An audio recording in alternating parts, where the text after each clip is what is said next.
नमस्कार। बिहार में चल रहे सियासी हाई वोल्टेज ड्रामे को लेकर आज 25 तारीख को सत्ता परिवर्तन का बड़ा फैसला मुख्यमंत्री नीतीश कुमार द्वारा लिया जा सकता है। कल रात को प्रधानमंत्री नरेंद्र मोदी जी, गृह मंत्री अमित शाह और बीजेपी के राष्ट्रीय अध्यक्ष जेपी नड्डा के बीच लगभग 90 मिनट की बिहार राजनीति में हो रहे उठापटक पर बैठक हुई है, जिसमें बीजेपी आलाकमान द्वारा बड़ा फैसला लेते हुए नीतीश कुमार के सामने मुख्यमंत्री पद छोड़ने की शर्त रखी गई है। भारतीय जनता पार्टी ने साफ तौर पर कहा है कि जदयू की एनडीए में एंट्री संभव है, लेकिन उसके लिए नीतीश कुमार को बिहार का मुख्यमंत्री पद छोड़ना होगा। भारतीय जनता पार्टी अपने किसी बड़े नेता को बिहार का मुख्यमंत्री बनाएगी। इसके साथ ही गृह मंत्री अमित शाह ने नीतीश कुमार के साथ फोन पर बात की है, जिसमें बिहार पॉलिटिक्स को लेकर दोनों नेताओं के बीच एक लंबी चर्चा हुई है। ऐसे में जदयू के आरजेडी से फीके पड़े रिश्तों को लेकर के भी आज बड़ा खुलासा हो चुका है। लालू प्रसाद यादव की बेटी रोहिणी आचार्य ने एक ट्वीट करके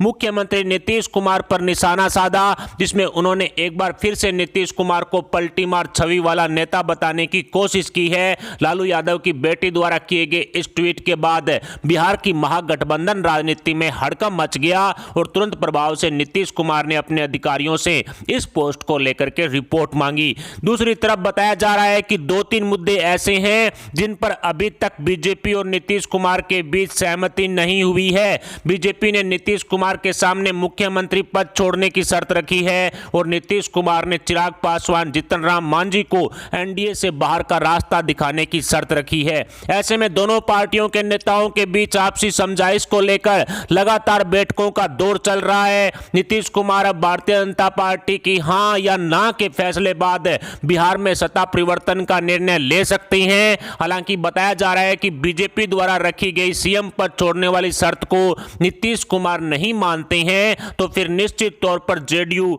विधानसभा भंग करने को लेकर अगला कदम आज देर रात तक उठा सकती है। नीतीश कुमार विधानसभा भंग करके एक बार फिर से लोकसभा चुनाव के साथ साथ विधानसभा चुनावी मैदान में उतर सकते हैं, क्योंकि कल एक बड़ी अपडेट आई थी कि जदयू के 24 विधायक, कांग्रेस के 11 और सीपीआईएम के 9 विधायक भारतीय जनता पार्टी का दामन थामने के लिए तैयार हैं। ऐसे में इन विधायकों द्वारा बीजेपी में शामिल होने वाला फैसला लिया गया तो नीतीश सरकार अल्पमत में आ जाएगी। इसलिए नीतीश बाबू सरकार गिराने वाली स्थिति को पूर्व में ही भांपकर या तो एनडीए में शामिल होंगे या फिर खुद नीतीश कुमार ही विधानसभा भंग करने को लेकर बड़ा फैसला लेंगे, ताकि जनता जनार्दन के बीच सरकार गिराने वाला मैसेज ना जाए। ऐसे में आज का दिन यानी 25 जनवरी बिहार पॉलिटिक्स को लेकर के बहुत महत्वपूर्ण रहने वाला है।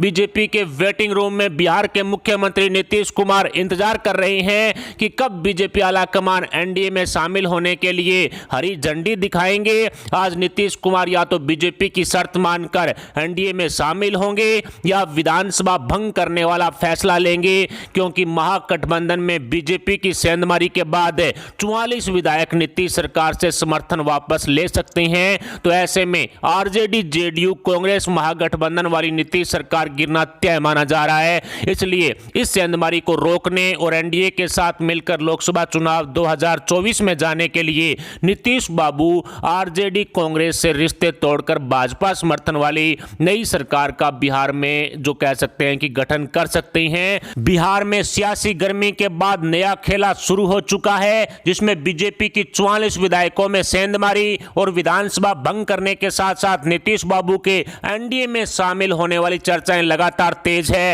हालांकि बिहार राजनीति में मचे इस घमासान का सियासी ऊंट किस करवट बैठेगा, यह तो आने वाला वक्त ही बताएगा। लेकिन इतना तय है कि अब बिहार में सत्ता परिवर्तन होगा, जो राजद कांग्रेस को एक बार फिर से बिहार की विधानसभा में विपक्ष की कुर्सी पर बैठाएगा।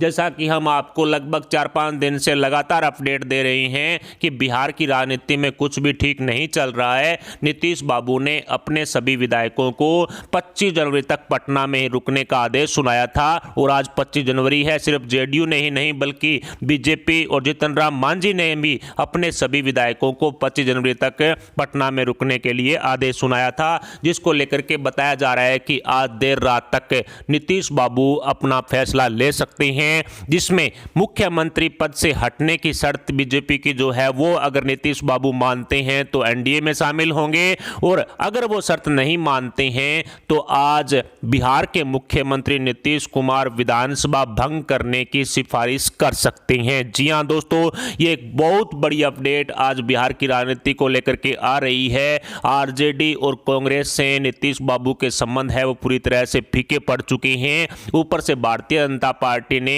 इनके ही विधायकों में सेंधमारी कर ली है। जेडीयू के 24 विधायक अगर भारतीय जनता पार्टी का दामन थामते हैं तो उन विधायकों पर दल बदल कानून भी नहीं लगेगा, क्योंकि जो टोटल विधायक होते हैं, टोटल जेडीयू के 45 विधायक है, उसका 1/3 हिस्सा है वो निश्चित तौर पर विधायकों का होना चाहिए दल बदल कानून से बचने के लिए, जो लगभग संख्या है वो 16 बनती है। लेकिन यहां पर जो कह सकते हैं कि जेडीयू के 24 विधायक जा रहे हैं तो उन पर भी दल बदल कानून नहीं लगेगा। इसके अलावा कांग्रेस के 19 विधायक हैं, उनमें से 11 जा रहे हैं, यानी इन पर भी दल बदल कानून नहीं लगेगा। इसके अलावा 16 विधायक है वो सीपीआईएमएल के हैं, उनमें से 9 बीजेपी का दामन थाम रहे हैं, तो उन पर भी दल बदल वाला कानून नहीं लगेगा। लेकिन इन सभी 44 विधायकों के इस महागठबंधन से जाने के बाद कह सकते हैं कि नीतीश सरकार है वो अल्पमत में आ जाएगी। ऐसे में नीतीश बाबू को सीएम गद्दी छोड़नी ही पड़ेगी, और ऊपर से आरजेडी कांग्रेस के साथ नीतीश बाबू के संबंध भी पूरी तरह से खट्टे पड़ चुके हैं। इसलिए नीतीश बाबू अच्छी तरह से समझ चुके हैं कि या तो वो एनडीए में जाएं या फिर निश्चित तौर पर विधानसभा भंग करें, यानी कि लोकसभा चुनाव के दौरान ही विधानसभा चुनाव भी कह सकते हैं कि बिहार में हो सकते हैं। ये डिपेंड करता है आज बिहार के मुख्यमंत्री नीतीश कुमार के अंतिम फैसले पर। यदि वो बीजेपी की मांग और बीजेपी की शर्त को मान करके वो कह सकते हैं कि सीएम गद्दी का पद छोड़ेंगे, उनकी कुर्सी छोड़ेंगे, तो निश्चित है कि वो एनडीए में शामिल होंगे। तो भारतीय जनता पार्टी बड़ी पार्टी है, उनके 78 विधायक हैं बीजेपी के, और जो नीतीश कुमार है इनके 45 ही विधायक हैं। तो ऐसे में निश्चित तौर पर बीजेपी अपने किसी बड़े नेता को बिहार का मुख्यमंत्री है वो बना सकती है। कुल मिलाकर कहा जा सकता है कि आज का दिन बिहार की सत्ता के लिए, बिहार में हो रहे हाई वोल्टेज ड्रामे के लिए बहुत ही महत्वपूर्ण रहने वाला है। आज देर रात तक निश्चित तौर पर नीतीश बाबू अंतिम फैसला ले सकते हैं। वैसे तो 4 फरवरी को प्रधानमंत्री नरेंद्र मोदी जी बिहार में जनसभा करने वाले हैं। ऐसे में 3 फरवरी तक का जो डेडलाइन है वो कह सकते हैं कि बिहार की राजनीति को लेकर के तय हो चुकी है। 25 जनवरी से 3 फरवरी के बीच में या तो एनडीए में शामिल होने, या सरकार गिराने, या फिर जो विधानसभा भंग करने, या फिर ये सेंधमारी को लेकर के जो चर्चाएं हो रही है 44 विधायकों की, इस पर अंतिम फैसला ले लिया जाएगा। 4 फरवरी को जब प्रधानमंत्री नरेंद्र मोदी जी बिहार में जनसभा करने पहुंचेंगे, अपनी लोकसभा चुनाव 2024 के लिए चुनाव प्रचार करने पहुंचेंगे, तो बिहार के समीकरण कुछ अलग ही होंगे, यानी कि सत्ता परिवर्तन के समीकरण होंगे, ये तो तय है। लेकिन इसमें विधानसभा भंग करते हैं या फिर जो नीतीश बाबू हैं वो बीजेपी की शर्त मान लेते हैं, इन सब को लेकर के जो कह सकते हैं कि आज देर रात तक है वो अंतिम फैसला है वो लिया जा सकता है। वैसे बताया जा रहा है कि नीतीश बाबू भारतीय जनता पार्टी के वेटिंग रूम में बीजेपी आला कमान के फोन का इंतजार कर रहे हैं, इस परमिशन का कह सकते हैं कि इंतजार कर रहे हैं कि वो आगे हरी झंडी देते हैं एनडीए में शामिल होने की या नहीं देते हैं।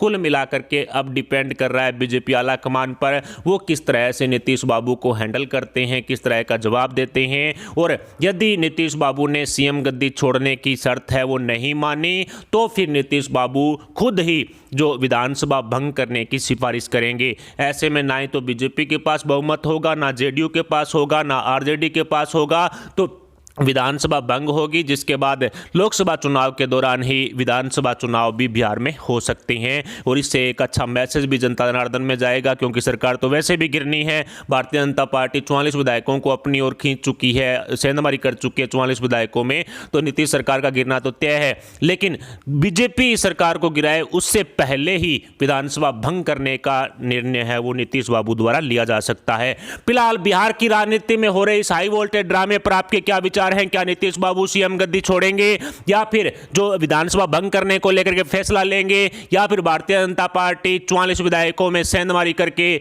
नई सरकार बिहार में बनाएगी? इन सभी सवालों पर आपके क्या जवाब है, आप अपने विचार में कमेंट बॉक्स में बताएं। साथ ही वीडियो को लाइक करके हमारे चैनल को सब्सक्राइब जरूर कर लें। अभी के लिए इतना ही, मिलते हैं अगली बड़ी अपडेट, अगली न्यूज, अगली खबर के साथ। तब तक के लिए जय हिंद, जय भारत, जय श्री राम।